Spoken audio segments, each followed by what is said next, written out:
नमस्कार मित्रांनो, स्पीकू या चॅनलवर आपलं स्वागत आहे, जिथे आपण इंग्रजी शिकणं सोपं आणि मजेदार बनवतो. आज आपण इंग्रजी व्याकरणाचा एक महत्त्वाचा भाग शिकणार आहोत, तो म्हणजे आर्टिकल्स.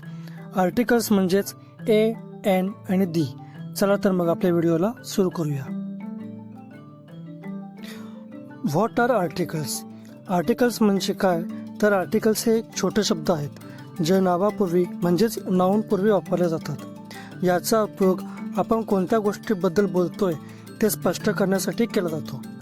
आर्टिकल्स 3 प्रकारचे असतात: ए, एन आणि दी. मग सर्वात पहिला आपण जाणून घेऊया एचा उपयोग. एचा उपयोग सिंग्युलर नाउन्स म्हणजेच एकवचनी नामापूर्वी केला जातो, जेव्हा ते नाव कन्सोनंट साऊंडने सुरू होतं. उदाहरणार्थ, a cat is sleeping on the sofa. I saw a car parked near the house. She bought a pen from the shop. He is eating a mango. A boy is waiting for you outside. मित्रांनो, तुम्ही जर लक्ष देऊन बघितलं तर दिलेल्या एक्झाम्पल्समध्ये सर्व एकवचनी noun आहेत, जसं की cat, a car, a pen, a mango आणि अ बॉय. म्हणजेच सर्व एकवचने असल्यामुळे त्यांच्या अगोदर ए याचा उपयोग केलेला आहे. आता आपण जाणून घेऊया अँडचा उपयोग. अँडचा उपयोग सिंग्युलर नाउनसाठी केला जातो, पण ते नाव वोवेल साऊंड म्हणजेच A, E, I, O, U ने सुरू झालं पाहिजे. For example, an apple a day keeps the doctor away. She met an artist at the gallery. I need an umbrella because it's raining. He is reading an interesting book. An eagle was flying in the sky. या उदाहरणाकडे जर आपण लक्ष देऊन बघितलं तर जे काही नाउन्स आहेत, जसं की Apple, artist, umbrella, interesting, eagle हे वोवेल साऊंडने चालू होतात. वोवेल साऊंड म्हणजे ए, ई, आय, ओ, यू याच्या उच्चाराने जे नाउन साऊंड चालू होतात त्याच्या अगोदर आपण अँडचा उपयोग करतो.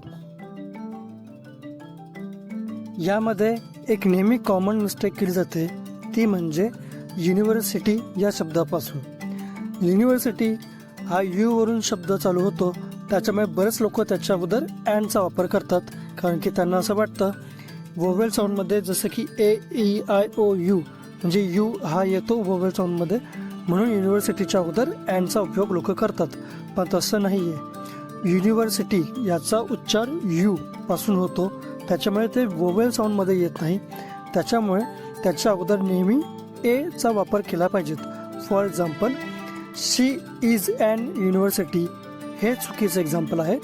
बरोबर उत्तर आहे she is a university student.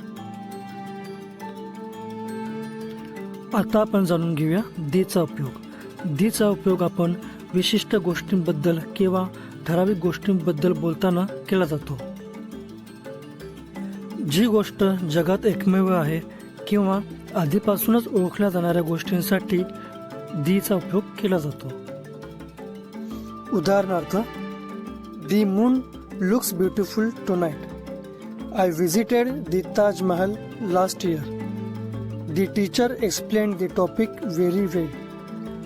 She lives near the river. The books on the table are mine. वरील उदाहरणाकडे जर आपण लक्ष देऊन बघितलं तर जे मून, ताजमहल, टीचर किंवा रिव्हर आणि बुक्स हे विशिष्ट गोष्टी किंवा ठराविक ज्या आधीपासूनच आहेत अशा गोष्टी आहेत, त्याच्यामुळे त्याच्या अगोदर आपण दीचा वापर करतो. तर मित्रांनो, चला तर मग आता आपण थोडासा सराव करूया. स्क्रीनवर दिसणारे जे काही एक्झाम्पल्स आहेत, जे फिल इन द ब्लँक्स आहेत, ते तुम्ही कमेंटमध्ये कुठेही न शोधता, गुगल न करता तुम्हाला स्वतःहून सॉल्व्ह करून कमेंट करायचं आहे.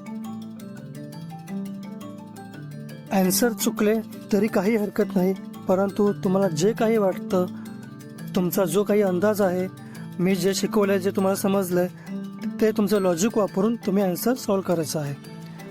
तर मित्रांनो, आज आपण आर्टिकल्स म्हणजे ए अँड दी बद्दल सर्व काही शिकलो. तुम्हाला हा विषय समजला का?